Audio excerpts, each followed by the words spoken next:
Right.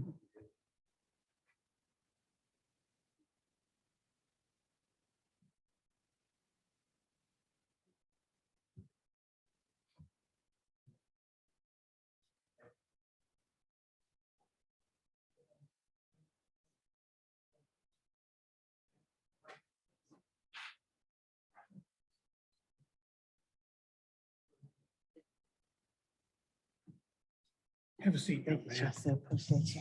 I'm drinking heavy today, too. Two-fisted, right? A word about them? Oh man, you know you never have to worry about me.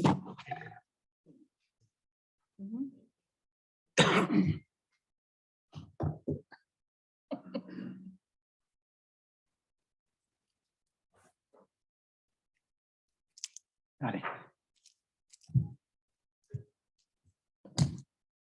Well, you're lowering the level of the bays, aren't you? You're lowering the level of the rivers and the bays, aren't you? Catching all that big one? That was Melissa. Oh, she caught that? Yeah. It was a kind of a. Did you have to throw that one back? Yeah. I thought it was too big. It's too big and they're not any good. Probably not. Joe Wade? Joe Wade? No. It was a complete fluke. Really? So he caught it in the river though. Really?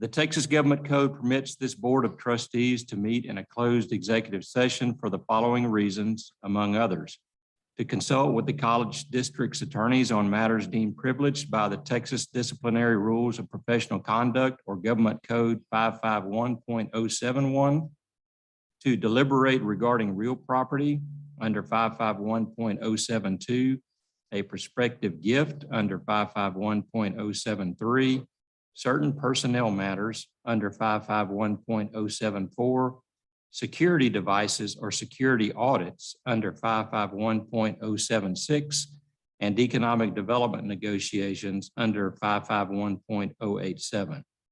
If the board meets in closed session, we will announce the particular section under which we will be doing so prior to initiating the closed portion of the meeting. Now, it's my pleasure to invite Ms. Avery Oliver and Weston McElroy to give the invocation and pledge to the American and Texas flags.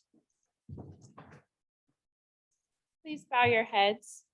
Dear Lord, thank you for this beautiful day you have given us. Lord, we are grateful for giving us the opportunity to come together and meet as a school board this evening. Lord, we just thank you for every single individual that is here right now that sacrifices their time to help make Blinn College its very best. We thank you for safe travels here, and we pray for the same on our way back to our homes this evening. Lastly, Lord, thank you for all your many blessings, and it's in your name we pray. Amen. Amen. I pledge of allegiance to the flag of the United States of America and to the republic for which it stands, one nation, under God, indivisible, with liberty and justice for all. Honor the Texas flag. I pledge allegiance to the Texas, one state under God, one and indivisible. Thank you guys for coming. Those two fine students are part of our livestock judging team at Blinn College, so wish them luck. Thank you again for coming. Give them a hand. Okay, it does not appear that anyone has signed up for public comment, so we will move past the public comment portion of our meeting into number 4 on our agenda. The appointment of the board member to fill the unexpired term. Trustees, as you know, the Precinct 3 board position formerly held by Teddy Boehm is currently vacant. Item number 4A on tonight's agenda is an action item to fill this unexpired term.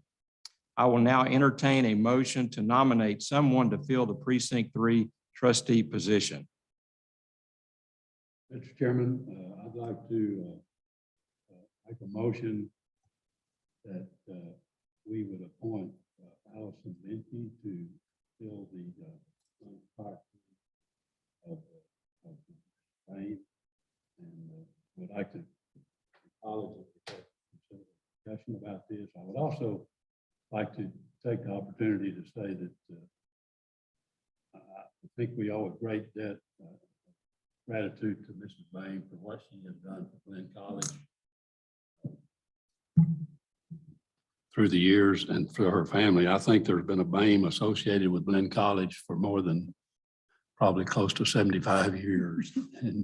And they've done it with great pride and leadership and dignity. And certainly Mrs. BAME contributed that also. So I would just like to add that and saying that we would make the motion for Mrs. Benke and challenge her to be a good servant like her predecessor.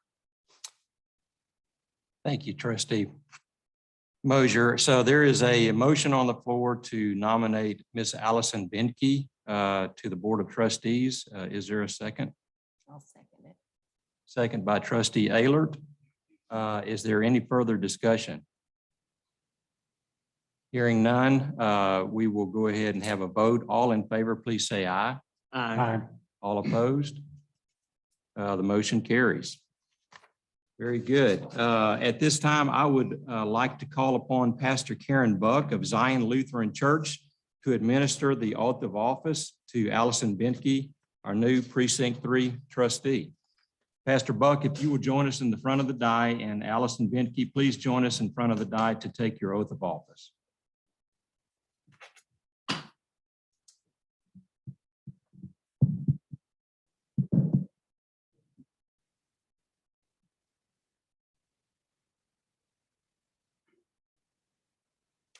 It is my honor and pleasure, pursuant to Texas Constitution, Article 16, Section 1A, to administer the oath of office for service on the Board of Trustees of the Blinn College District. So Allison, please raise your right hand and repeat after me.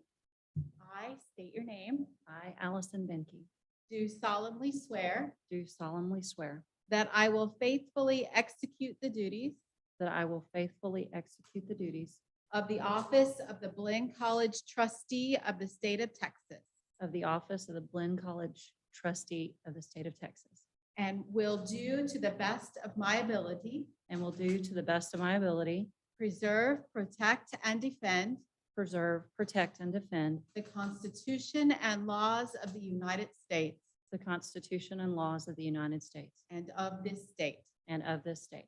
So help me God. So help me God.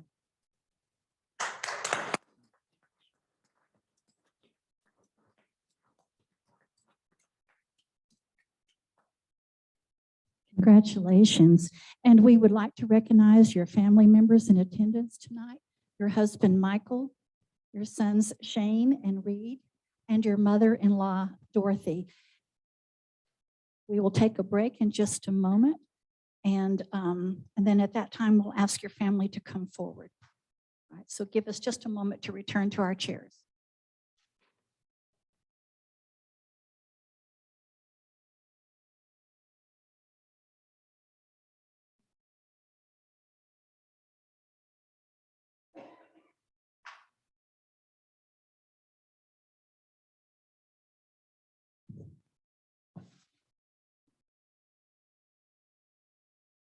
Okay, congratulations to Allison Benke. The Blinn College is grateful for your service on the Board of Trustees.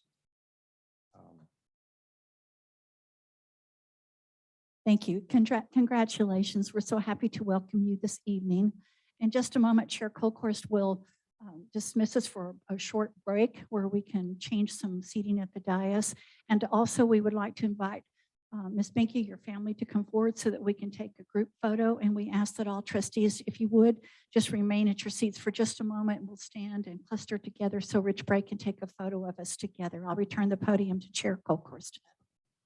Sounds great. And for the rest of you guys, we're going to go ahead and take a short break and invite Trustee Benke and her family to, well, they're going to do that right now. So you guys come forward and get some pictures taken. Thank you. 5:38 is the time.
Sir, how are you?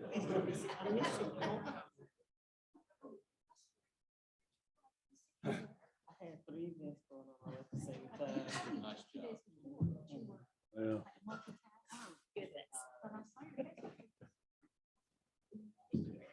I ran over. yeah. No better than me. Well, I think it's kind of a learn. Right? Okay. The green light's on. It's on. Yeah. If you don't- I had to do.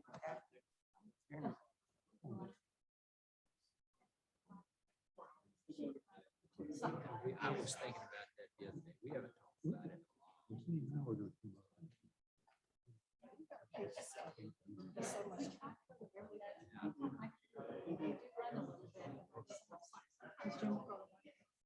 Right. We're gonna coin this phrase. Yeah, you're right. I mean, 40 years. Well, we need to have a meeting or might put it as an agenda item.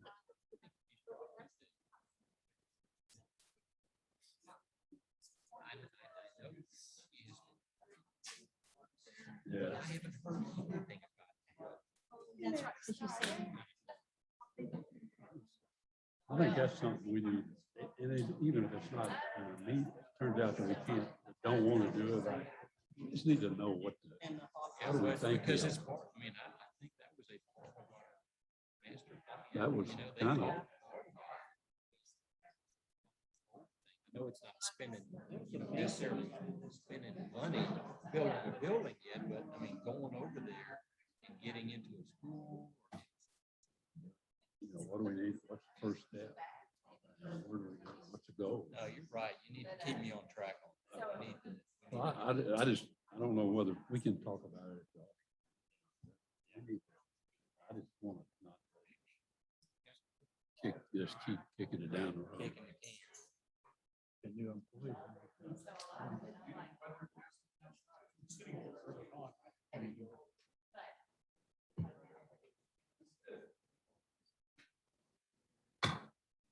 At 5:49, I think we're going to come back into regular session.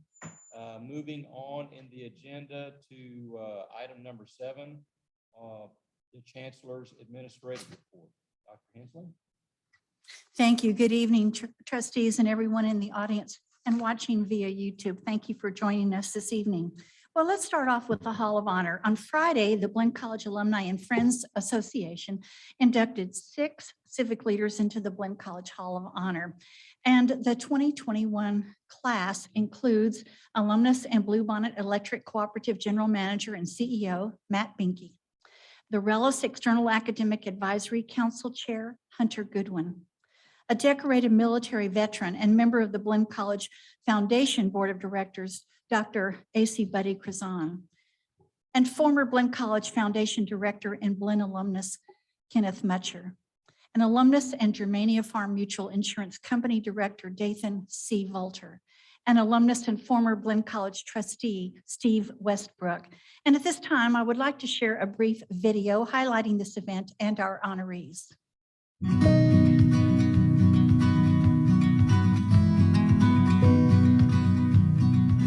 It's my pleasure to welcome you here today while we introduce and induct 6 new people into the Blinn College Alumni and Friends Hall of Honor, the 6 honorees that we are recognizing in today's ceremony. Matt Binke, Hunter Goodwin, Dr. A.C. Buddy Krazan, Kenneth Mutcher, Dathan C. Volter, and Steve Westbrook. Each of you have demonstrated a commitment to civic leadership and selfless service. It is an honor to recognize your contributions to the Blinn College District. So on behalf of our entire Board of Trustees and to all of our faculty and staff, please enjoy today's celebration as we express our appreciation for your leadership, for your friendship, and for your public service. I was truly a Blinn Buccaneer. I met Blinn presidents and professors, and I thought that they were the wisest people in the world that I would ever know. All of these people poured into me, the community, the education, helped make me who I am. I'm proud of my Blinn diploma, and I take those values with me everywhere I go. I'm so grateful for this community and have so many wonderful memories. I'm grateful for that education, for all the mentors, people in this room, people who aren't here with us today. I'm grateful for those memories. And now I'm grateful for this honor. Thank you.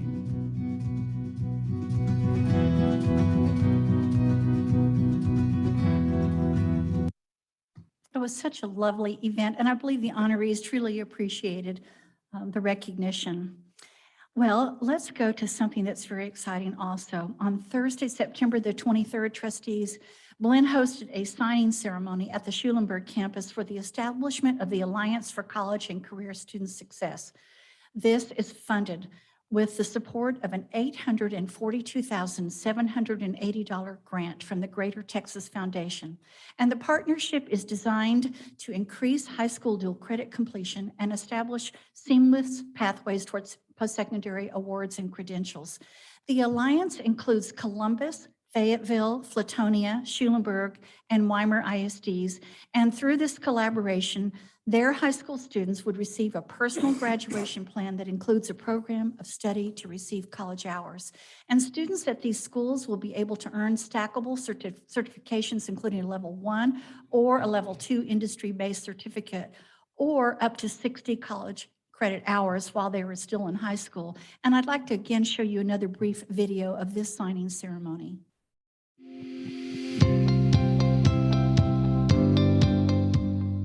We're gathered here today to launch an exciting new partnership. This partnership is going to allow local high school students with seamless pathways to come directly into higher education, achieve post-secondary awards, and of course, credentials as well. This is a collaboration of the Alliance of College and Career Student Success. And so what we're trying to do today is to make sure that each and every one of the students who are in your school districts, they know who to go to and who to talk to, and they're going to be literally handheld through the process so that we can move them from your high school and your school district right over into Blinn. And then I promise you, with the wonderful staff that are here today, we are going to wrap our loving arms around your students, and we are going to help them get through the process. And our goal is their goal.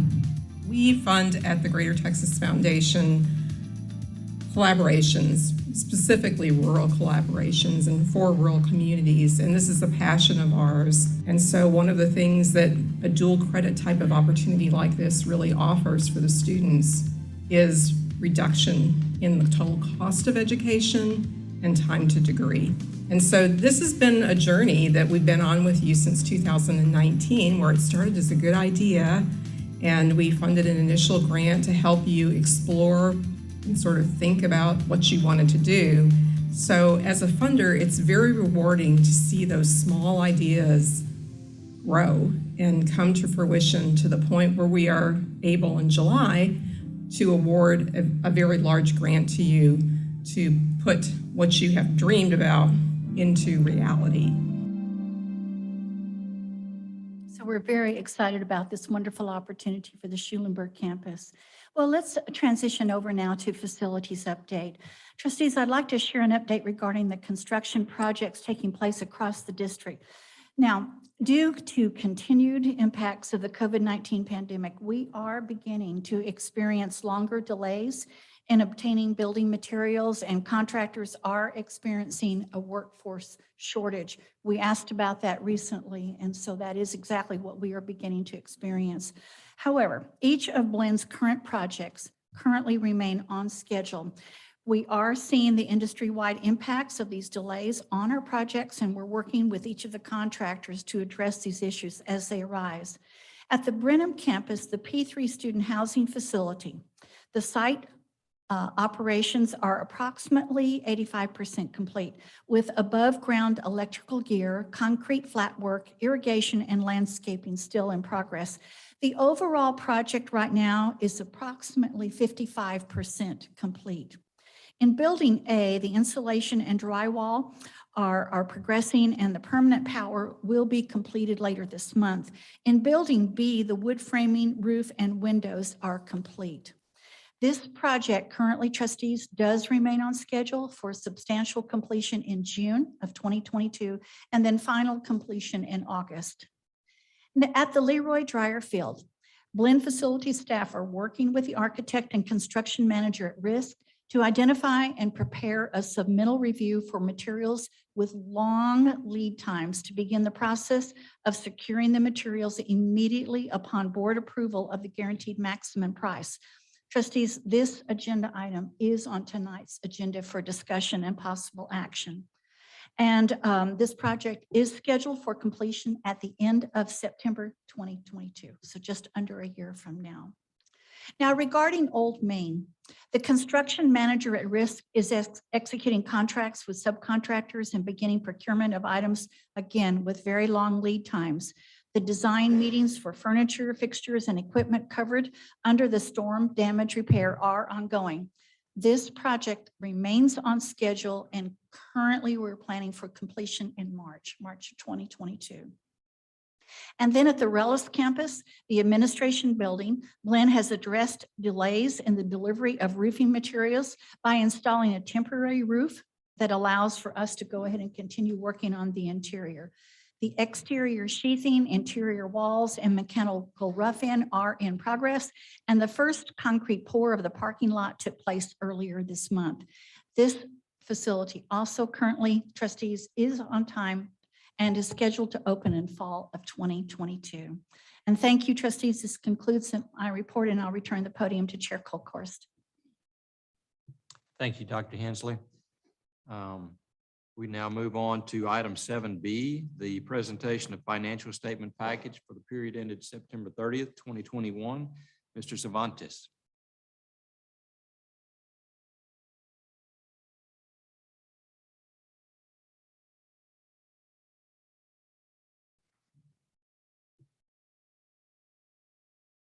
Thank you, Mr. Chairman, Dr. Hensley, members of the board, and welcome to you, Ms. Menke. Today, we're going to be discussing if I navigate this new computer here.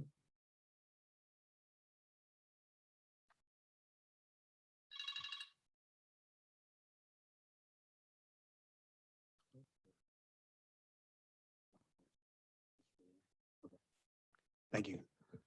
So we're going to be discussing the first month of the fiscal year, which is September 2021, which puts us 8% of the way through the year, just beginning. I do want to caution just before I get started too much, and I said this at the beginning of every fiscal year, you're going to see some differences in September, October, or even November. Not to panic too much. There's timing issues that can really distort things. So just give it a little time. Our goal is by the end of the semester, close to the end of the semester, things will begin to level out. Our revenue through the month of September is $12,100,000, and our expenses are $8.8 million, which leaves us a net of $3.3 million. We have a small amount in HERF funds that's in there, close to around $150,000, and this will grow throughout the year. I would expect by the end of August, we're going to see somewhere around $14 to $15 million that will be in that category, much less than what we've had this year. When we compare the report to last year, Our revenues were at $12.1 million this year. Compared to last year, they were 12.4, which is $308,000 less. Our expenses are also down. We have $8.8 million. We had almost $9 million last year, $164,000 less. Our net increase in fund balance, we're at $3.3 million. We had 3.4 last year. Again, $144,000 less. When we compare our sources of money, they're a little bit more even than what we have had throughout last year. The tuition's pretty close, although it is down. And auxiliary sales and services are actually up. And there's our category other, which has our HERF funds. Comparing the tuition and fees revenue to our budget, we budgeted $69 million, quite a bit more than what we had budgeted last year.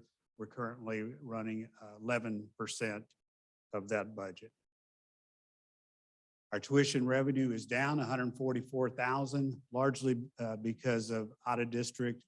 In-state is up and out of state is also down. Our fee revenue is also down. General fee is down a large part, but a big portion of it is the lab course fees that are down. We thank a lot of the students that signed up for distance ed courses and last year, and that fee associated with that has gone away.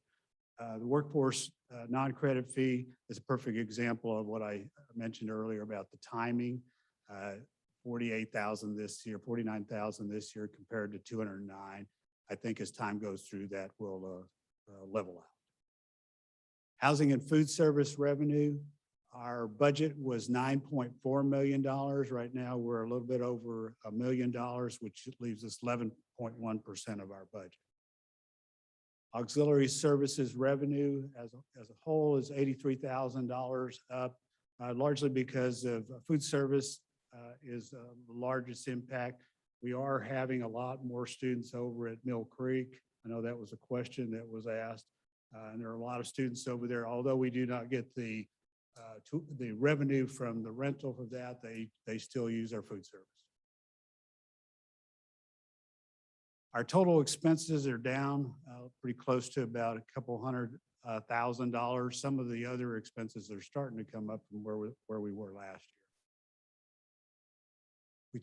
We pay close attention, of course, to salaries, and it's pretty close, and you'll see in a second, pretty close to 71% as it was last year. Some of these expenses that we did not have as you go through the year, you're going to see some increases there. Travel, we were not traveling last year. Consumables was down last year.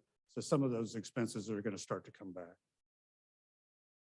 Our expense category, comparison by category, the differences are so slim you can't even see the blue. So it's very close to where we, by each of these categories. Our operating expense, however, the comparison by function, $174,000, a large part of the difference is in the institutional support. Our student cash and refunds in September were $16.2 million. You're going to see a lot of activity in September, which is somewhat normal, except as you look on the left side, the HERF grant funding, $17 million coming in and going out. Those are student scholarships. We also issued $7.4 million in student refunds, and we received $15.1 million from student payments. And at the very top, what we were able to reimburse ourselves in financial aid from the Department of Education, $8.5 million. Our other cash receipts in September was also very large, $11.5 million. State appropriations at the normal $3 million. Not much in HERF funds. Our insurance proceeds is a part of this, a little bit over $1 million. The bond fund drawdown is the biggest one. A lot of construction activity in September that we were paying ourselves back. Our use of cash in September was also high, $16.5 million. The construction, $1.5 million. Payroll, pretty close to what it normally is. The accounts payable, almost $9 million. That also includes some of the construction activity. So our summary is, Mr. Chairman, that we received $16.2 $2 million and from students. Our cash received from other sources was $11.5 million. We ended up using $16.5 million, left us with a net increase to cash in September, a little bit over $11 million. We kept that amount in there knowing that October 1, we were going to have to make a bond payment, and we've already made that bond payment, pretty close to $7 million. Our unrestricted cash and cash equivalents is again at a record high, $137 million at the end of September. As I said just a second ago, $7 million of that is going to go away next month. So it's going to be somewhere around $130 million. You can also see on this, we added into the funding for current projects, as it shows on the far right, the $51.5 million. That includes some of the projects that have already been approved by the board. The largest one was the administration building on the Bryan campus. Mr. Cervantes, that 130 million that we'll be left with after the 7 million is paid out, is that a high water mark? Yes, sir. Yes, sir. Yes, it is. We keep having high water marks, seems like. Monsoon. Our higher education emergency relief funds at the end of September, the student awards, we were awarded $31 million. Our financial aid has given out pretty much all of that. Now in October, it will all go away. The institutional funding portion of it, we still have quite a bit left. We have a plan to use that. We're going to wait till we see how some of the lost revenue shapes out by the end of the semester. I'm thinking by December, we'll probably put some of that in and put in a request to the Department of Education. Same thing with the institutional strength. This shows where some of our relief funds have gone. On the far right, you can see that $31 million in the gray is the largest distribution that has gone out to students. And then you can also see the amount that we have remaining, close to $17 million that we have not tapped into yet. We're going to try to use lost revenue. Could you give, to the benefit of our new trustee, just a real quick synopsis of what the higher education emergency relief funds are and what we have to do with them? Yes, Mr. Chairman. So you can see at the top, we received $70.4 million that came in, and it began in waves. It started out in 2020 where they gave us the first allotment, and the waves kept getting bigger and bigger. The last one was the largest one. So in December of 20, we received another allotment. And then shortly after, 3 or 4 months later, we received the last allotment. Those monies, half of them were to be used for student awards, strictly for scholarships for students. And we were able to determine how we wanted to allocate that money to a certain extent. And then another portion of it was for the institutional portion. That's the part that we haven't quite gotten back yet. They started out with different definitions of how you would be able to use institutional funds. That first, at the beginning, they simply were saying reimbursement for expenses, a lot towards COVID-related PPE technology. Everybody invested heavily in technology, as we did too, putting cameras in the classrooms and things of that sort. And allow ourselves to be able to present those classes from a remote perspective. And now, with the latest go-round, they've opened up not only the lost revenue and allowed us to recoup money from that, and we've had decreases in enrollment, decreases in our auxiliary, which is our revenue from dorms and food service and things of that sort. So that's been a big help, but they've even opened up the door for some facility expenditures. They've allowed us for HVAC as an example, but they're very particular. The HVAC expenses cannot be for new facilities. They have to replace older facilities. Hence, Old Main came right into the target. We were able to allocate $1.6 million for that. Stand for any questions, Mr. Chairman. I have a question, Mr. Vine. I know this is not your area. Maybe Dr. Hensley can kind of give us a update as to enrollment. It fits with the budget, as you mentioned, with the decrease in certain areas. But are we, how are how's the Brenham campus as well as Bryan? How do we stand compared to what we heard last month and the month before? Are we compared to last year, or where are we, or what's happening? Can anybody give us an update on that? Thank you for that question, Trustee Mosier. We're really about where we were at the last presentation last month. So we're at a decline as compared to the previous year. As you may recall, we're reporting differently. Blinn reports differently than other community colleges in the state. So we'll be able to give you a complete number at the end of this semester, but we do monitor it daily. But I can't tell you that there's been any significant change really on any one campus. I do have some encouraging news because we're already beginning the registration process for the winter mini-semester as well as the spring semester. And for the first time in 2 years, I'm able to say that we're trending upward for those registrations as compared to the previous spring. So I would say in summary, pretty much status quo, a decline for this fall semester as compared to the previous year, optimism for the spring semester trending upward from last year at this point in time. We still have a long way to go for the spring semester to know that for sure. We're keeping a very close eye on it. Anybody want to add anything else to that? I think Becky may be online, but I think that's about accurate. In terms of the financial net on this one, as you can see, we're in excellent financial position. That's just the only thing that I would add, Dr. Hensley, Mr. Moser, is that part of what we also do is try to track not only the enrollment itself, but also the finances that are associated with them. Do they make sense if they're going up and down? And they seem to be tracking it at this point. And then the good news from our perspective is that we have the lost revenue that we can claim on anything that we're not only comparing it to 2020 numbers, which is what we are down, but we're able to, based on what the federal government has allowed us to do, we're able to compare that to the 2019 numbers and claim like we're trying to go back to that number. And so it's quite a bit higher.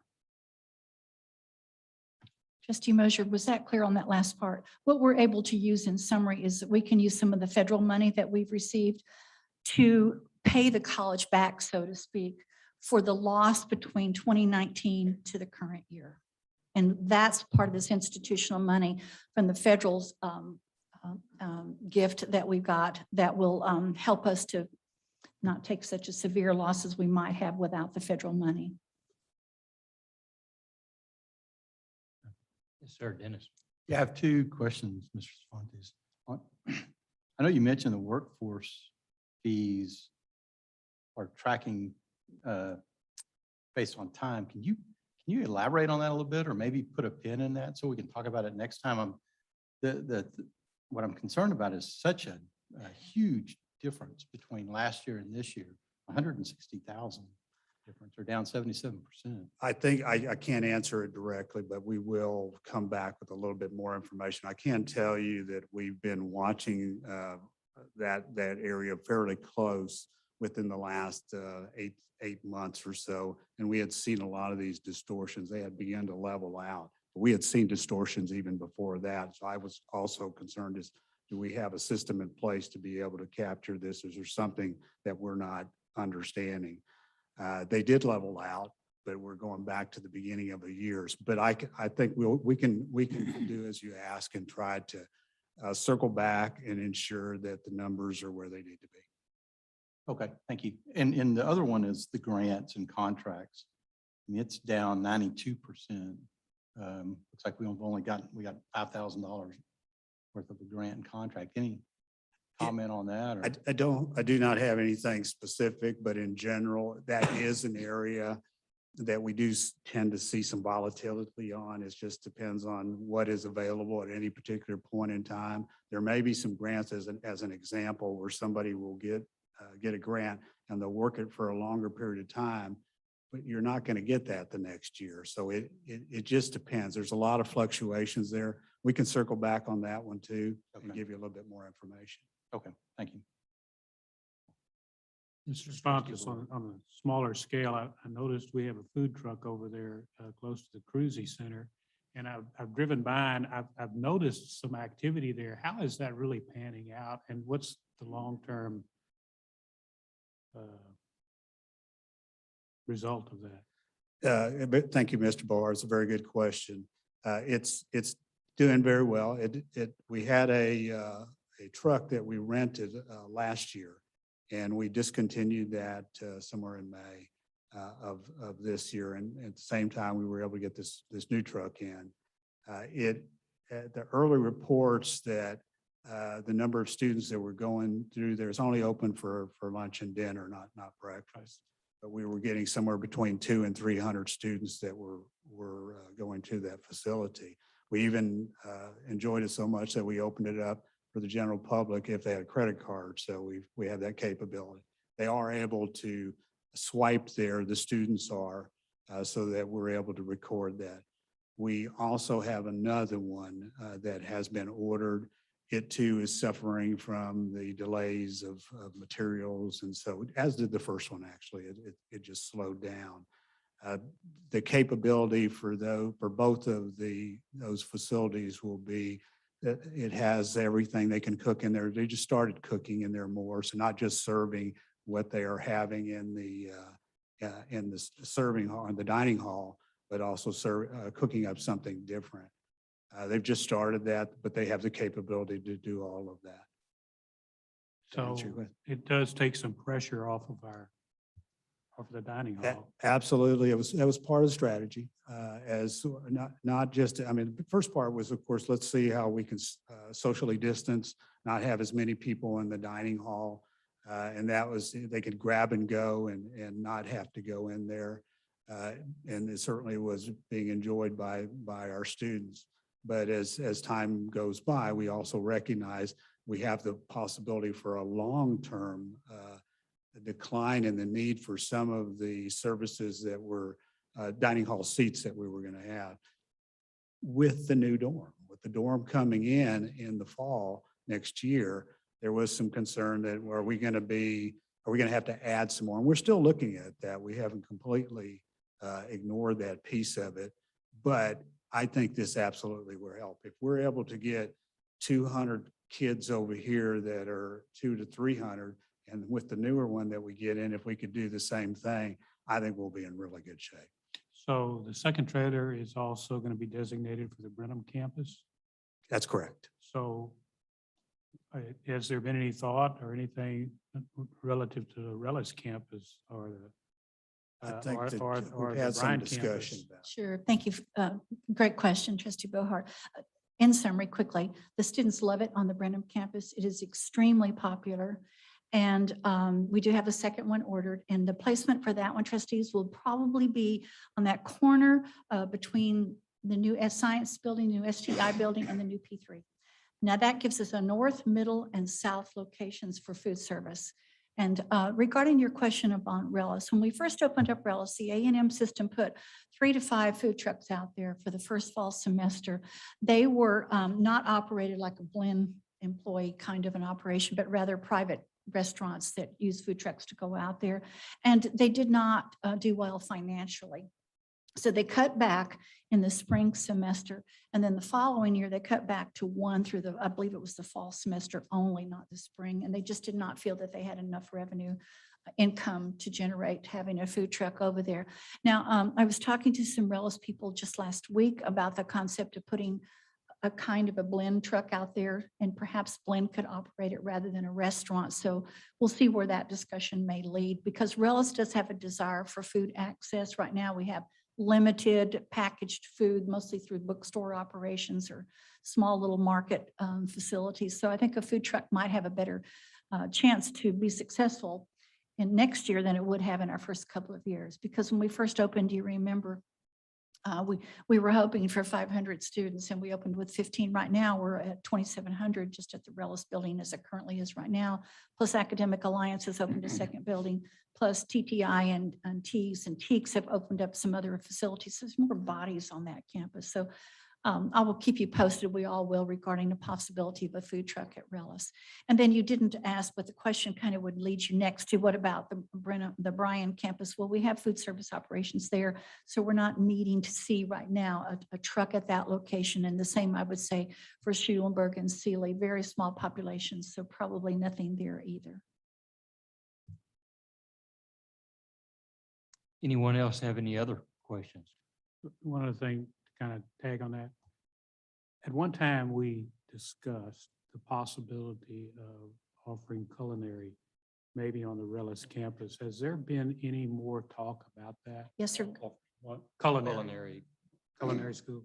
training. At one time, Trustee Mohart is reflecting on the fact that at one point in time, there were some discussions for about a year or two about having a culinary arts program there. Blinn is certified for much of the culinary arts program content. So we would just have to have a place to operate, and we couldn't afford one at the time that we opened up a Schwartz building. And Academic One was already planned and didn't have space for a culinary arts program. Well, the same thing happened on building 2. For us, we didn't have room that we could afford to allocate to food service space. And the same thing for Academic Alliance 2 for A&M system. They didn't have space. So we are considering having continued discussions, and I've talked to several at A&M system about it. Maybe with our third building or their third building that we could look at, they could construct the food service space and Blinn could operate the food service operations like we do on our other campuses. But right now that's been paused because nobody has that third building ready to go onto the plans yet, but still continued conversations for sure. Okay, hearing no other questions. Thank you, Mr. Cervantes. We will move on to the consent items portion of our meeting, number 8. All items listed in this portion of the agenda are considered to be routine by the Board of Trustees and will be enacted upon one motion. There will be no separate discussion of these items unless the trustee so requests, in which event the item will be removed from the consent and considered in discussion and possible action. Trustees received agenda materials in advance of the meeting, prepare for the business to be conducted. Looking for a motion. We got a I move motion that from we adopt. Trustee Wells, looking for a second. Trustee Aylert, second. All approved, say aye. Aye. All opposed, motion carries. Thank you so much. Now we will move on to item number 9, discussion and possible action items. Looks like we're going to talk about the administration negotiate and execute a guaranteed maximum price to seek proposals for furniture, fixtures, and equipment for the Leroy Dryer field upgrades on the Blinn Brenham campus. Mr. Cervantes. Thank you, Mr. Chairman. Mr. Feldhake is going to make this presentation. Okay.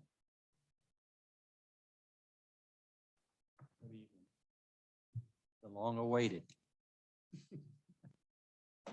Get a presentation pulled up for you.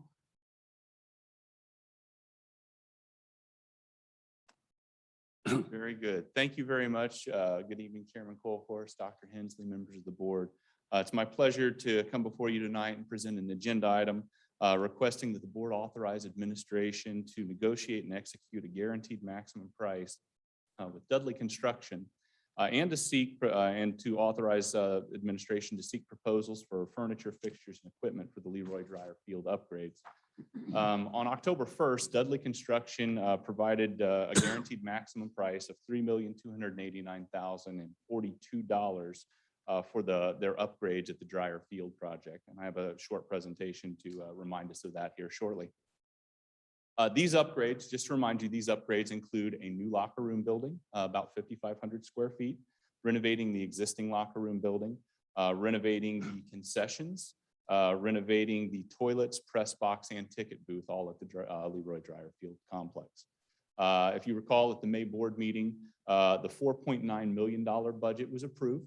It was a very unique situation. We approved the $4.9 million. Of that, $3.9 was allocated towards construction. which includes not only the construction costs, which we're asking for this evening, but as well as the soft costs, the architectural fees, and the FF&E that we'll bring before you at a subsequent meeting, as well as $1 million for repairs and renovations projects. Upon the board approval tonight, we will extend a guaranteed maximum price amendment to the contract with Dudley Construction, and with the construction anticipated to begin in November as they begin to mobilize and order some of those long lead time items that Dr. Hensley talked about earlier, with anticipated construction completion in August, late August, so that we can begin moving in September timeframe, get our furniture brought in. Thus, that leads us to the request to solicit for furniture, fixtures, and equipment. We need to furnish this facility with the various chairs, couches, benches, technology components. And again, to remind everyone, the funding for this is coming from the unrestricted cash. So as far as a brief presentation reminding us of where this stands in the master plan, being approved earlier this summer, we've proceeded with this project. The Brenham Leroy Dryer Field project was number 4 in that master plan implementation list. Again, to remind everyone, 5,500 square foot new locker room building located on the Dryer Field complex, just to the left side of the existing locker room building. We're also renovating the existing locker room, concessions, restroom, press box, and ticket booth. That budget was $3.9 million. Again, looking to have that completed here in FY22. The scope for the other repairs was the outfield wall, the brick backstop, some bullpen surfacing, replacing seating and netting there in the stadium, as well as bird control, some scoreboard lighting, and then painting some concrete. Those are the repairs and renovations aspect of this project. Again, another $1 million there, looking to complete that in the FY22-23 timeframe. Here is a brief rendition, one of the last renditions from the architect, a little bit of a massing model with some color to it. And then, of course, the floor plan that the architects have developed. I'll point some things out if I can get my cursor in the right spot. Again, here is the new locker room building. We have a day room, a training area, laundry facilities, the nice large locker room for our baseball team, showers and toilets. This is the existing locker room. We're going to be doing some interior upgrades here. We'll also be upgrading the 2 restrooms, the concession building, the press box, and actually a ticket booth will be relocated here for better ADA accessibility.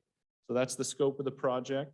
Again, we request authorization from the board for administration to negotiate and execute a guaranteed maximum price with Dudley Construction and to seek proposals for furniture, fixtures, and equipment for this Leroy Dryer Field upgrades project. And with that, I'll stand for any questions. Sir, Mark, a question. Originally, we had the $3.9 million for the construction project.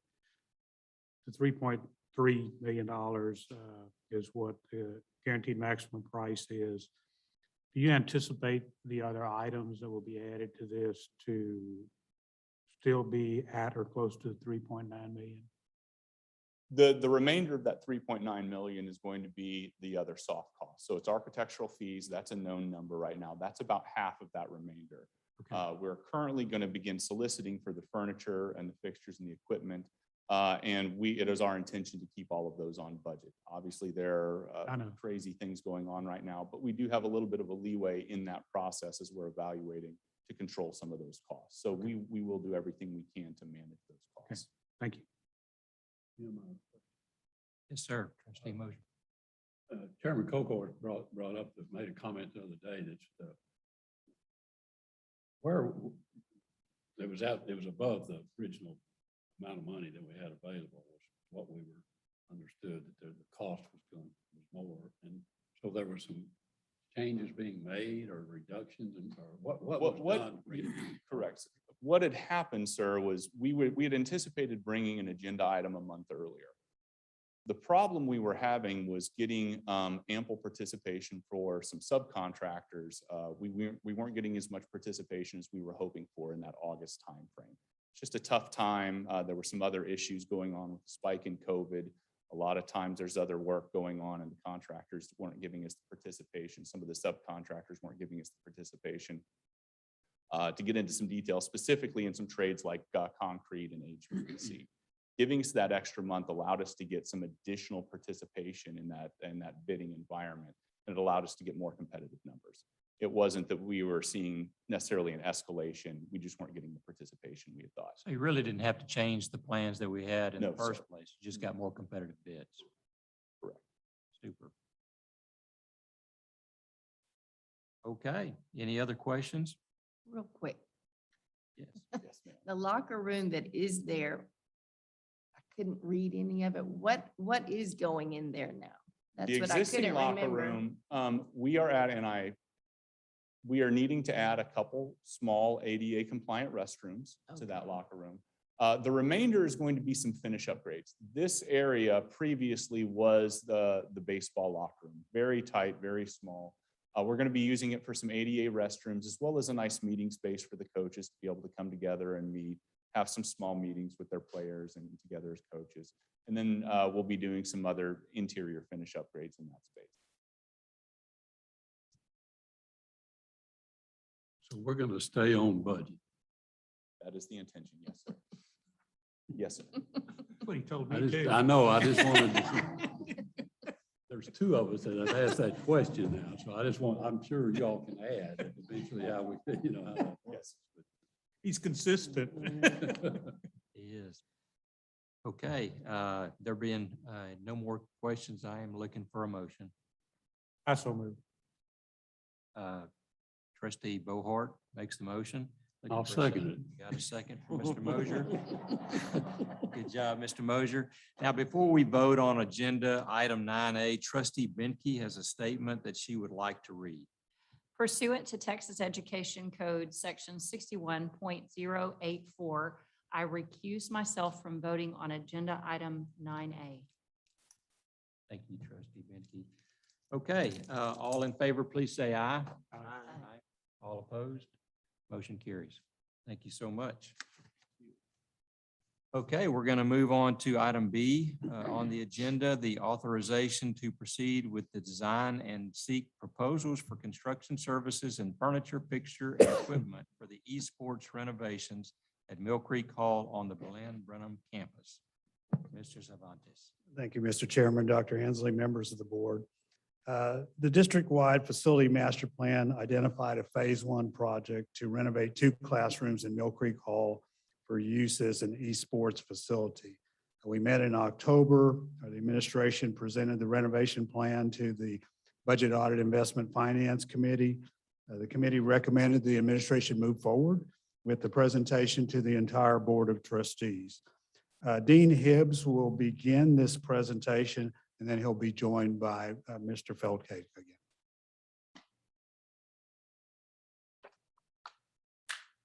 Good evening, Chair Colcourse, Dr. Hensley, members of the board. Thank you for this time this evening to let me tell you a little bit about our esports program, where we've been, where we are, and what we would like the future to be.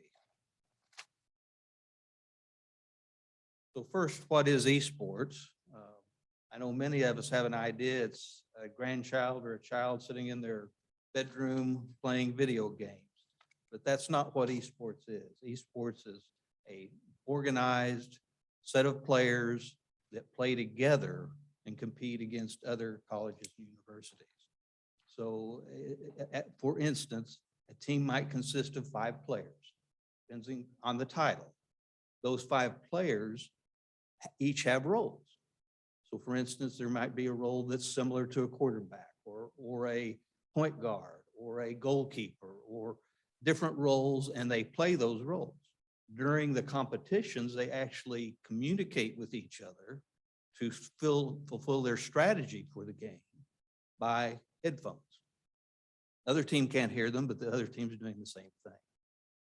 In our league play, the teams play on their home campus. They don't travel in league play. So generally our teams consist of either 4 to 6 players. A team or 2 is 3 players only, but those are the size of our teams. And it depends on the particular title that they're playing. So we at Blinn participate in 2 leagues primarily. NACE, which is the National Association of Collegiate Esports, and NJCAA. Occasionally we participate in others, but those are the two primary. Esports student athletes are similar to traditional athletes. They must maintain academic standards to be eligible to play. Esports is a little different than traditional sports because teams are not gender specific. So it can be men and women on a single team playing against another team that has men and women on. In NJCAA, obviously, we're playing against other community colleges. But in NACE and other leagues, competitions are not college type, size, or location specific. So in fact, in NACE, we play more four-year schools than we do two-year schools. And we play schools all over the country. Generally, it's developed so that we're in a particular region. So we're in a central region for NACE. But some titles don't have enough schools in that region, in a different region, so that we may end up playing schools that are outside of our region. We play schools from California, of course, Texas, Missouri, Kansas, Ohio, Florida, already this year. Our competitions are online, meaning that we don't travel. Our players are all online together as a team playing against another team that is playing online at their facility. And generally there are 2 seasons per year, fall and spring. The fall is the more robust season. Spring has fewer competitions. There are fewer teams playing, fewer titles that we play. Esports is hugely popular, and I'm one of the ones that had no idea how big it is. It's huge. In NACE, there are 210 college and university members. I have teams there, but it's actually members, because each of those members can have multiple teams playing league play. So it may be upwards of actually 500 teams, 1,000 teams that are actually competing in NACE during a season. 108 NJCAA schools have teams. That's, of course, not all of the community colleges across the country, but those are the ones that have esports programs. And it's a little harder to estimate the number of high schools, but it's estimated that there are 3,000 plus high schools that have esports programs. Not mentioned here, though, of course, is that we also have in the state of Texas and across the country professional esports teams. And Dallas has a big team, and so does Houston. And there are even investors like Jerry Jones and Mark Cuban that are investors into esports teams. And as you can see there, that Goldman Sachs estimates by next year, 2022, worldwide viewership of esports will reach nearly 300 million. Amazing. It's hard to imagine. Of course, at Blinn, we like to be innovative and we like to be recognized as doing something for our students and for the community. And that's really, I think, where we started with esports. But of course, we use that opportunity to recruit as well. And as you can see here, there are 211 Texas high schools that are members of the High School Esports League. And this map gives pinpoints of those schools in the Houston area. Up in the top left is College Station.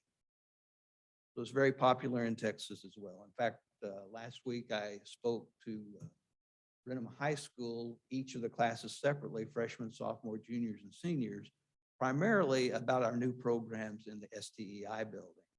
But I had to throw in esports in there because that's something that's close to my heart. And that's the first time in maybe I'm just boring, but they all, in each class, perked up, wide eyes, and many of them already knew about it, but it has a lot of interest and opportunity to recruit. This board approved the esports program in March of last year, March of 2020. And we started competition just a year ago in fall of 2020. Originally, or now, we actually have developed 2 different esports arenas, and that's what those spaces are called. That's where students, players practice and compete. It's not stadium seating or anything like that, but that's it. And so we have a arena here in Brenham, an arena in Bryan, and a arena in the new administration building under construction at Rellis. Last year, our very first year, we had large numbers, and they will continue to grow. It's a little bit misstated there, and my apologies for that. We had 72 total students that participated. Not all of those 72 students were on the roster. Not all of them were varsity or junior varsity players. So many of the students did other things, but most of them we call academy students, kind of like a red shirt student that are actually honing their skills and getting time with coaches and amongst each other to be able to make it to a varsity or junior varsity team. 26 of those students were on this campus and 46 of those students were on the Bryan campus. By survey, we found out last year that 30 of those 72 students actually came to Blinn because of esports. 11 of those were actually transfer students. We like those a lot. And 19 were first-time freshmen. And last year in total in this fall and spring, we competed in 9 different esports titles. And that kept the arenas very busy because we had games sometimes 6 nights a week and sometimes more than one competition per night. This year, we have a total of 80 students that are participating. Not all of those are rostered as well. In fact, 39 of those are rostered students, meaning that actually on a varsity team or a junior varsity team. The other 41 are academy students doing the same kind of thing. They're honing their skills to be able to make it to the roster. And some are participating as casters, which are basically the commentators during competitions. So we have all types of interest. This year, 17 of that total of 80 or 17 of the 31 are actually, 39 are actually on the Brenham campus. There are rostered. And the other 14 are academy students. So a total of 31 students on this campus that are participating in esports this year. Currently, we're competing in 6 titles. That's this fall only. That will expand when we go to the spring. And by the way, a lot of these students do have the hope because we will have additional tryouts next month for the spring semester. Our first year successes were beyond our wildest expectations, quite frankly, because we didn't really even have a recruiting season. We, in the NACE Fall 2020 National Tournament, so a year ago or a year at the end of the semester, we had 3 different teams, different titles, made it to the playoffs. One of the teams didn't advance at all. One team made it to the quarterfinals, ranked number 8. Second team, or a third team, I suppose, made it to the semifinals, ranked number 4. The team that made it to the quarterfinals fell to the University of Kansas. And the team that made it to the semifinals fell to the University of Missouri. So you can see that we're playing large schools, in NACE particularly. In JCAA, the spring 2021 national tournament, so that was in April. Again, we don't have as many teams playing in spring, but we had one team of the ones that were playing that made it to the semifinals, ranked number 3. And that team fell in the semifinals to the previous year's national champion. So we didn't feel too bad about it. But this year we want a championship. So the future, we're looking for opportunities to be state of the art, looking for opportunities that give us a recruiting advantage, to accommodate the growth that's possible here on this campus. I think we could easily on this campus have 80 students from this campus being involved, with giving a couple of semesters or years. a new facility in Mill Creek Hall will, because it's larger, will allow competitions and practices simultaneously. And I'll show you a rendering here in a moment where you can see that's not possible with what we have now. And the reason I bring that up is because we have competition so many nights during the week that it's difficult for the teams to get in all the practices that they really need. It would also allow us to host tournaments. Now, again, in league play, we don't travel. And pre-COVID, we haven't had tournaments since COVID started.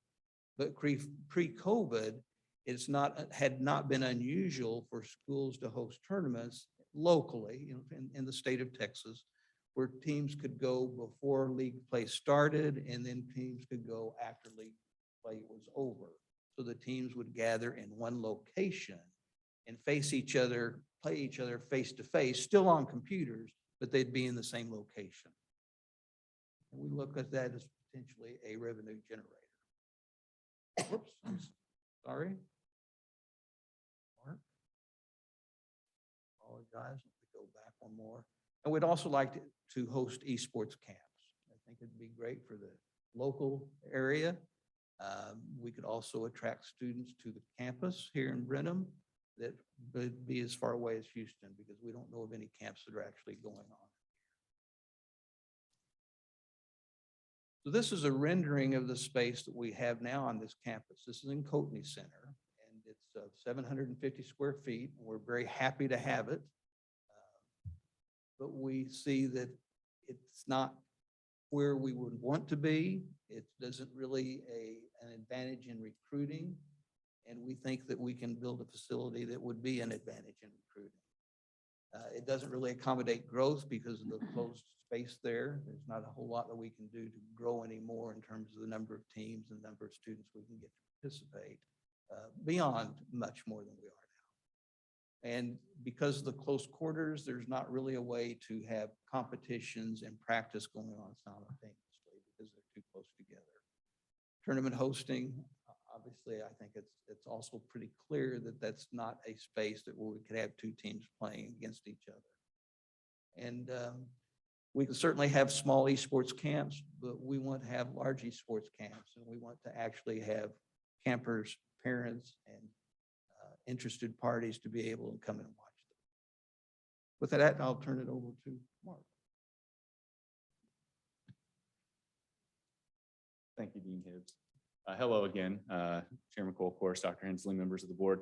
I'm going to walk us through, Dean Hibbs did a great job of explaining esports. I'm going to walk us through and show us the plans and how this falls in with the master plan and what we're looking at for this space.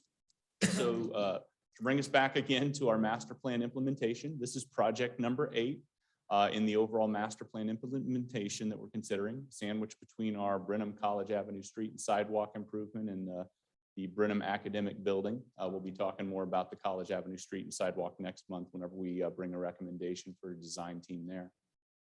To remind us of the location, this is in Mill Creek Hall, located up there just west of the Cruzy Center.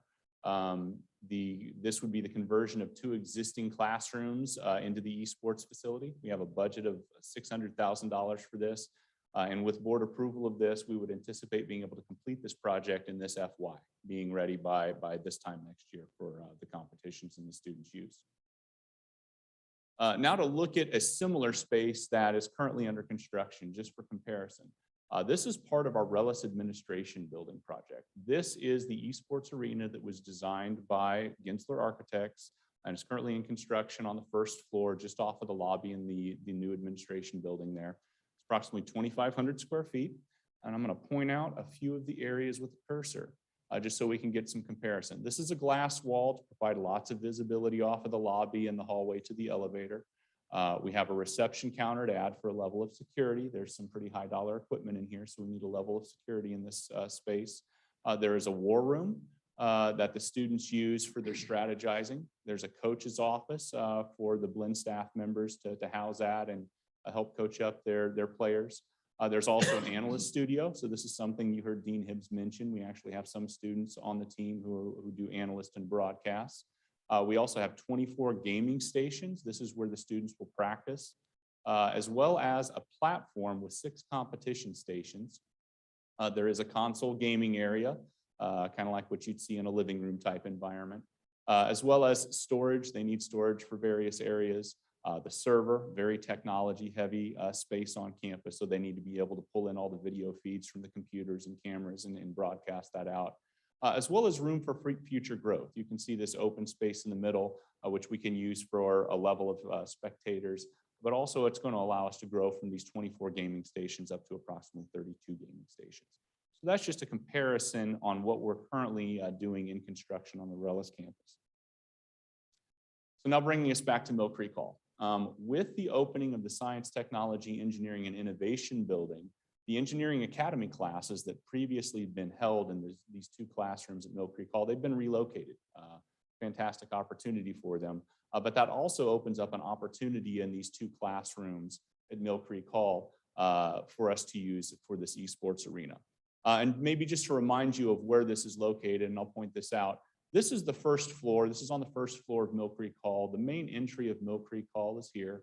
So the parking lot, Cruzy Center is to the top of our page. This is a lobby space. This is that interior courtyard. If you remember, it's kind of shaped like a donut. So this is the interior courtyard. And it's also a bit of a split level floor plan. So here to the right, this is a retaining wall. So this is earth. There are no bedrooms adjacent to this. There's bedrooms above it, but it's also got a concrete floor to help mitigate noise. So here is a rendition from a design team of what this esports area at Mill Creek Hall could look like. So the first thing I want to point out, very similar in size to what we're doing at the Rellis campus, 2,750 square feet. It again will have a reception area. We're going to open up some of the front wall. The plan is to open up some of the front wall with some more glass to get some visibility into this nice space. Provide a reception area, a coach's office, as well as the war room where the teams can come and strategize together. We have 16 game stations. These are the existing gaming stations that we've already purchased, the game stations, the furniture, the chairs at Doyle Coatney Center. We'll just be moving those over. So those gaming stations will just be moved over from Coatney Center. We also have 6 new gaming stations planned on an elevated platform. These would be the competition stations. We also have the availability of event seating here. And we'll talk a little bit more about what that will be with the future growth. There's also a console gaming lounge. We have storage areas. There's a server room for this technology heavy area, as well as this analyst studio. This is just based on the design and enclosed room now, but this is where they would broadcast from. Also, as this is a renovation and not a new build, we are going to need to do some upgrades to the mechanical system and the electrical system. These computers have a little bit more of than your typical electrical draw and produce a little more heat. So we need to make some modifications there. It's also an AV and IT heavy space. So there's some cost as well as that. Again, future growth in this area, we have the capability of growing this to 32 gaming stations. So there is room for growth. We can get 32 practice gaming stations in here. You can see this L-shaped platform for competition. We would actually have the opportunity here to grow to 12 competition stations. And as Dean Hibbs had mentioned, this might bring an opportunity to bring in teams to compete face-to-face in this environment. So an exciting opportunity there. As far as the budget on this, we have worked through this budget. This budget was presented within the master plan, $600,000. Of that, approximately $310,000 is going to be the hard cost, the construction cost, including the contingency. The remainder then is the soft cost, your professional fees, your furniture, fixtures, and equipment. And the number that really sticks out is the technology here. This is a technology-heavy environment. So it's going to need some servers, some cameras, some projectors. So that is a large aspect of the technology. And we've worked with our IT department to help assess some of those things. So bringing us back around to the agenda item, and just to reiterate what Mr. Cervantes said, the recommendation is that the board discuss and authorize administration to proceed with the design and seek proposals for construction services and furniture, fixtures, and equipment for the esports renovation at Mill Creek Hall on the Blinn Brenham campus. Upon the board's approval, the administration would amend an architect's contract to complete the design. Upon completion of the design, proposals for construction services and furniture, fixtures, and equipment will be solicited. Once the administration receives, reviews, and tabulates these proposals, the administration will present a recommendation to the Board of Trustees for their approval. And to remind us, the funds for this project are available from unrestricted cash. With that, I'll stand for any questions. I'm sure Dean Hibbs will also be available. Thank you. I have a question.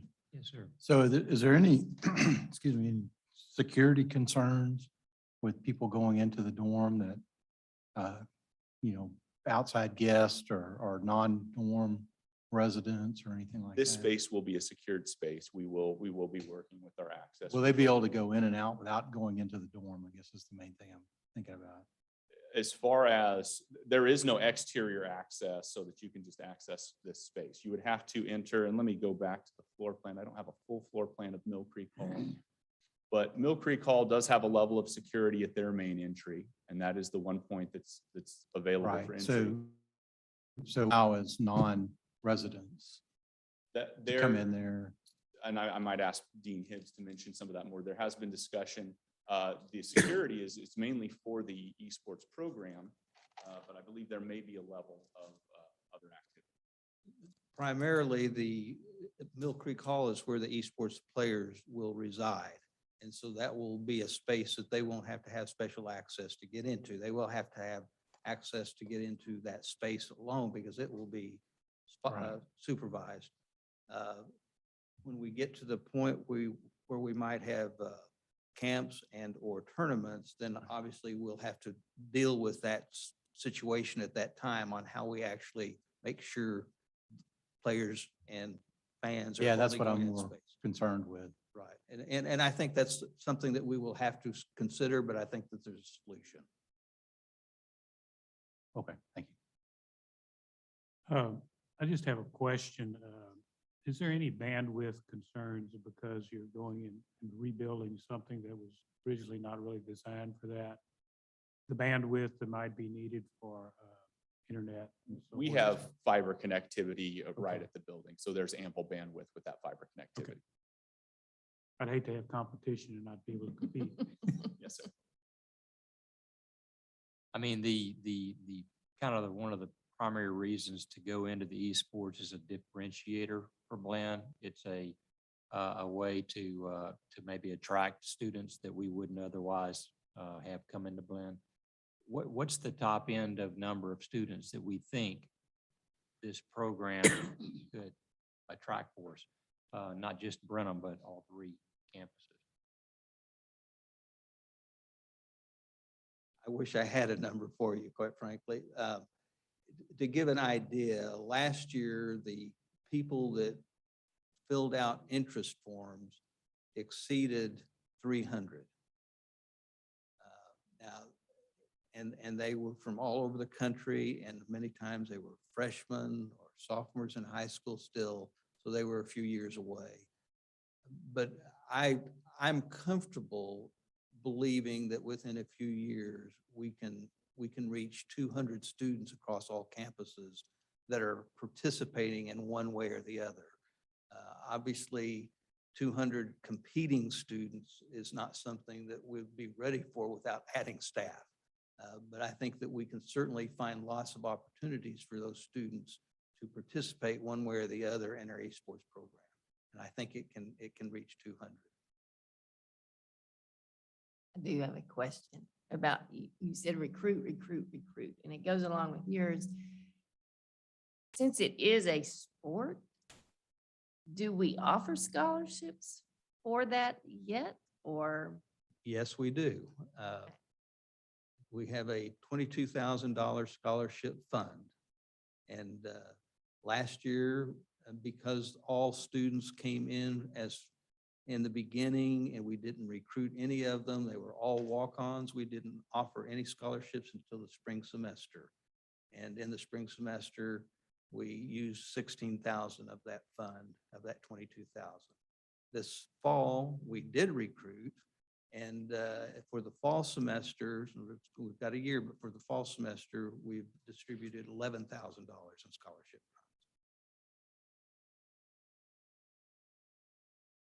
funds. I have a question. Considering the fact that you said that it's a growing phenomenon, and you have people like Mark Cuban and Jerry Jones, in terms of careers in esports, going just strictly from competing, what's the forecast for that with growth potential? And that's a very good question. It's probably similar to my son wanted to be a professional soccer player. and the ranks grow smaller each step of the way. But there are teams all over the world that are professional teams, but there's a lot of other opportunities to be involved in professional esports or as a career, because there's management of those teams, there's management of the facilities, there's management of the events. And so there's lots of opportunity, I think, in the future, but it's a little bit, and there's also professional casters, those that actually broadcast. So there's a big bandwidth of how people can have an involvement in esports in the future. Thank you. Okay, any other questions? Then I'm looking for a motion.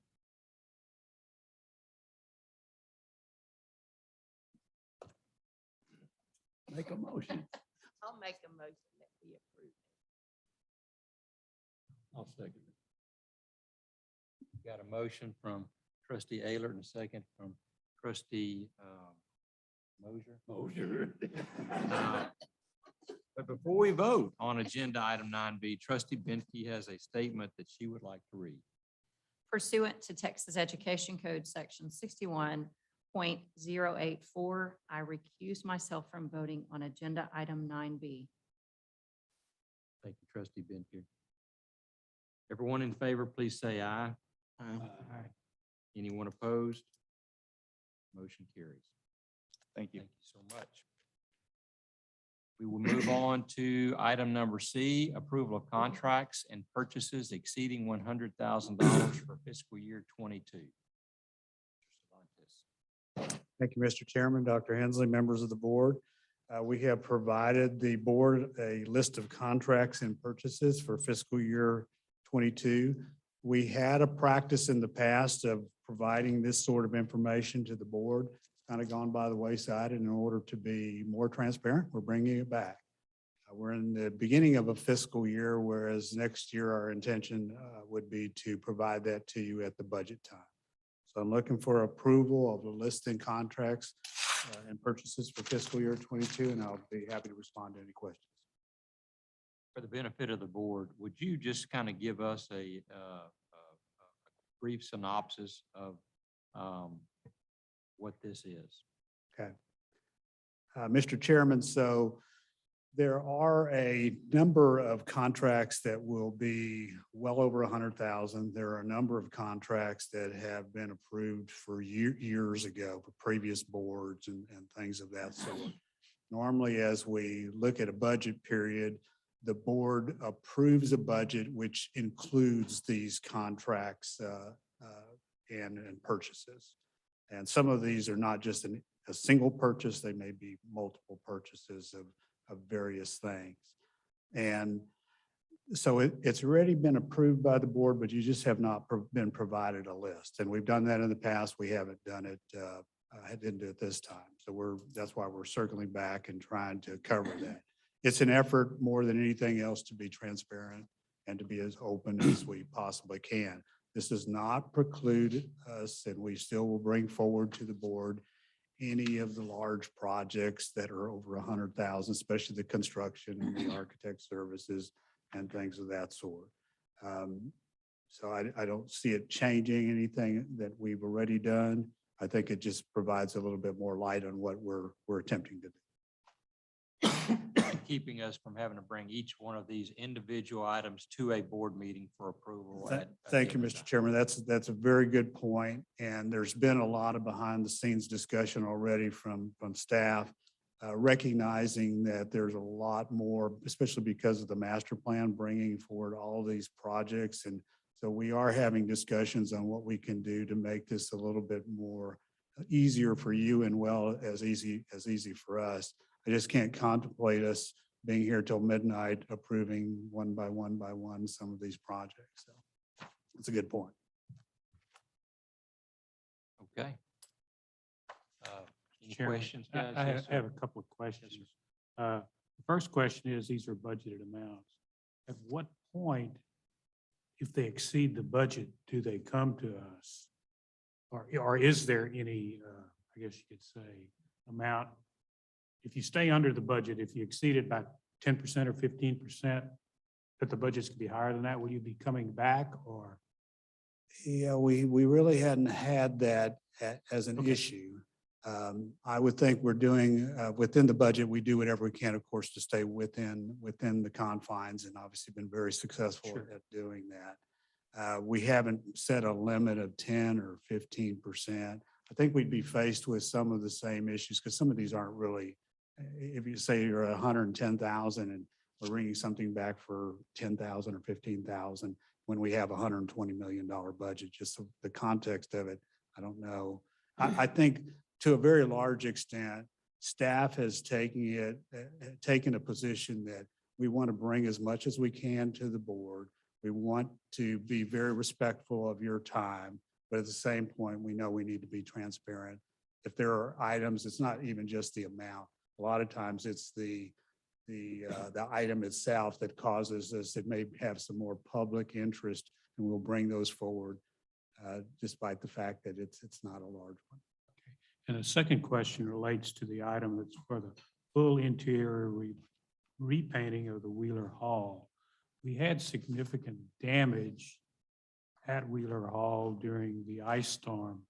So is not some of that covered in that? I'm just surprised to kind of see that number. Mr. Valley, would you, or Richard? I'm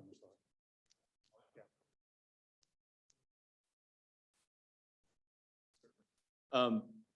We did significantly repaint a good portion of Wheeler Hall, but there are still sections in the south wing that weren't touched in that, as well as several bedrooms in the north wing. It just happened that when that budget was put together, that budget was initially drafted before the storm hit. So we still do anticipate a good level of repainting in Wheeler Hall. So there still is a level of need in that building.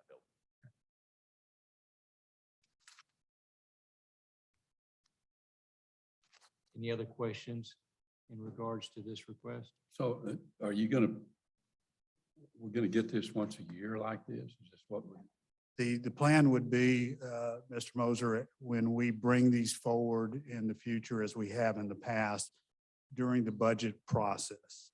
And so in June, when you deliberate the budget, you will have an attachment that will list the contracts that we believe will be over this amount that we would need your approval.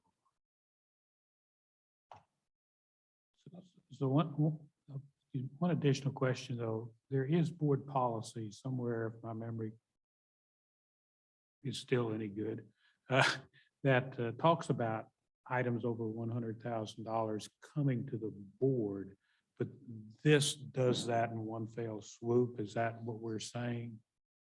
Okay. There is a policy that suggests that. It's actually a policy that says you approve the budget or you provide this plan. And so we're covered, I think, in both ways from a policy or regulation perspective. But that doesn't mean that we will still take it beyond that. If there are items that are not on this list, we will bring them to the those board. back. Okay. Thank you. Okay, if there's no other questions, I'm looking for a motion.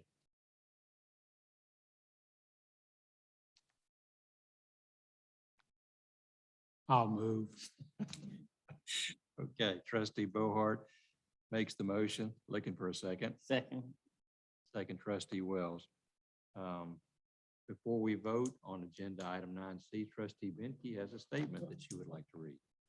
Pursuant to Texas Education Code, Section 61.084, I recuse myself from voting on agenda item 9C. Thank you, Trustee Benke. Okay, everyone in favor, please say aye. Aye. All opposed? Motion carries. Thank you, trustees. Thank you. Okay, now we go to item 9D, presentation of the Environmental Health and Safety Audit Advisory Report and the fiscal year 2021 annual internal audit report related to the district-wide risk assessment effort. Mr. Cervantes. Thank you, Mr. Chairman, Dr. Hensley, members of the board. This report is a continuation of the Weaver Tidwell district-wide risk assessment effort, which identified areas of risk within the college. In October, Mr. Graves presented the report to the Budget Audit Investment Finance Committee. They recommended that the administration move forward with the presentation of the Environmental Health and Safety Audit Advisory Report. In addition, as part of the scope of the engagement, Weaver Tidwell was also to provide a annual internal audit report, which also Mr. Graves will speak about that also. Thank you. Good evening, Chair Colcourse, board members. Thank you for having me again tonight. I really appreciate it. This is the last installment of the fiscal year 2021 audit plan.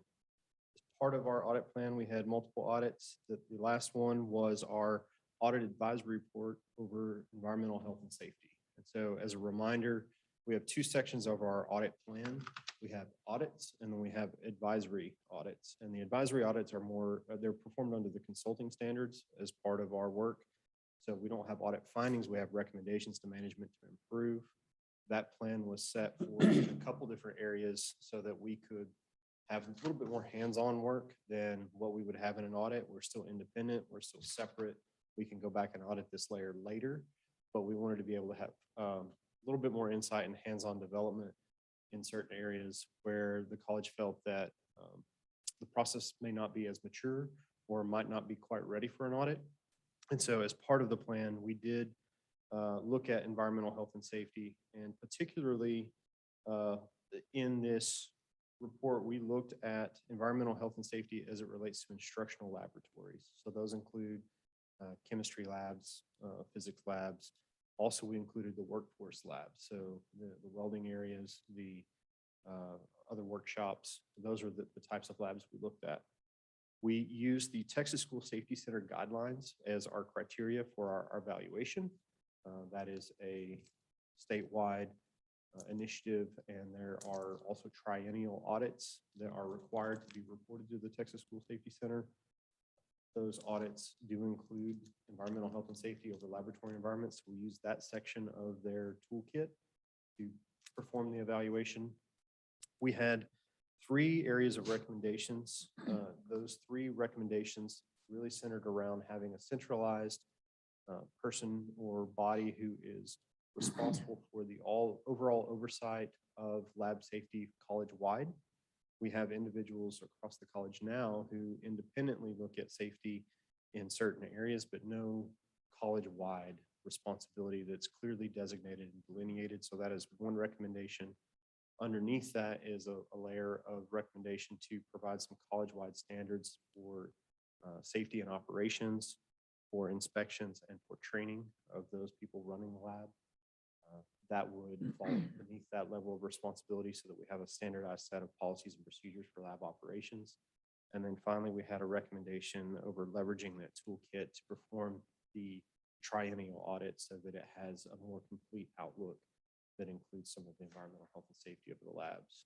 One key point is we did sit down and have very lengthy discussions with a lot of the vice chancellors in these areas, and they immediately provided some corrective action.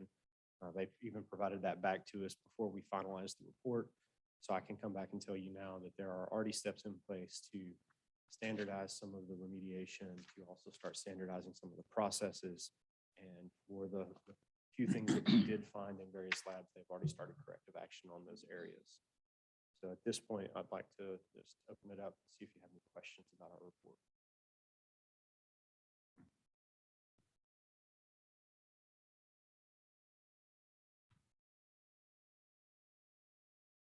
There are no questions, then I can move on to our second report, which caps off the year end. As Mr. Cervantes said, we do have an annual internal audit report. This is a prescribed format by the state auditor's office. The SAO publishes the format, so we don't get to choose what's in it. We just have to fill it out correctly. And so the content, the format is all prescribed by them. There are 7 significant sections. The first one is a disclosure of compliance with Texas Government Code. The second is a status of the 2021 audit plan. And so this includes a disclosure for you of all the different reports we filed and the status of that audit plan. One note in that, that we brought up facilities and maintenance. We rescheduled that to fiscal year 2022. A lot of that had to do with postponements and audit plans due to COVID delays. Also budgetary, when we added an audit earlier in the year under financial aid, it had some other budgetary impacts. And so we've moved this facilities and maintenance to fiscal year 2022's plan. Section 3 discloses the consulting and non-audit services that we provided as part of that plan. So that was our business continuity advisory and this environmental health and safety. Section 4 is the disclosure of our quality control report. So this is a report over our firm by our peer reviewer. Each year, CPA firms in Texas have, well, every 3 years we have a peer review. This is our most recent peer review report. Section 5 is the next area that you should pay particular attention to. Section 5 is the proposed audit plan for fiscal year 2022. So I'll take a brief moment to cover that. There's 2 sections to that plan. The first one is the audits that we plan on performing. The second is the audits that and any findings we have performed in fiscal year 2021, where we plan follow-up procedures so that we can report back to you with some level of assurance that the changes made by management are in place and operating effectively. So we'll follow up on anything that we identified in fiscal year 2021. As part of the plan, we have safety and security, information security, facilities and maintenance, and admissions and registrar, those process areas. As a keynote, we did move up from the fiscal year 2023 plan. If you recall, back in 2020, we provided a 3-year plan. We moved information security from fiscal year 2023 to 2022 so that we could look at that earlier based on all the interaction I've had with you and the interaction of malware, piracy, ransomware that's just prevalent in academia and other entities in today's environment. So we moved that up so that we could provide an earlier look at that for you. When we did that, we had to move down campus management. So campus management moves to the 2023 plan. But this is the proposed plan I have for you for what we would do in fiscal year 2022. The last sections of the report is a disclosure on any external audit services provided. So your external auditors, financial statement auditors, Lott Vernon and Company, this disclosure of who that is. And then section 7 is a required disclosure on how the college addresses fraud, risk, and abuse. So any questions on the annual report? Any questions? Let me ask you on the follow-up on the ones that you've done, like the grant management, information technology. Now, the implication here is that you'll go back now, and I mean, you'll follow up again in 2022 with that and get an update or see where the process is, or? Yes, sir. For the specific things that we found and identified and included in the reports, those findings and any other management recommendations we had from those reports, we will follow up specifically on those items to evaluate the changes that management has made to respond to those findings. We'll report back what change was made, and then also we'll test that change to make sure it operates, that it actually corrects the action. We won't just ask if they did it, we'll ask it and test it, and then bring that back to you with a report.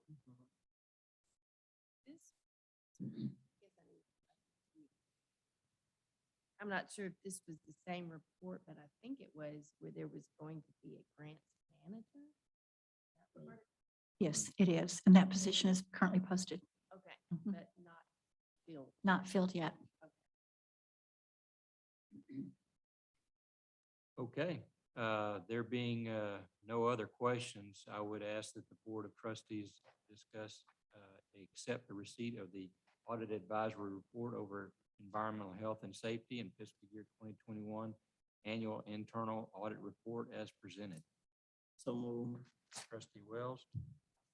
Trustee Ayler. All in favor, please say aye. Aye. All opposed? Thank you very much. Thank you.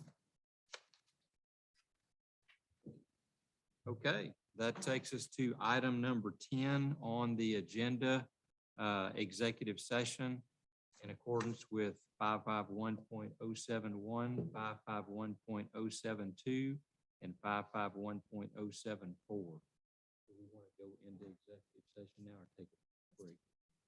We're going to go ahead and take a quick 5 to 10 minute break, and let's come back at 7:30. 7:30.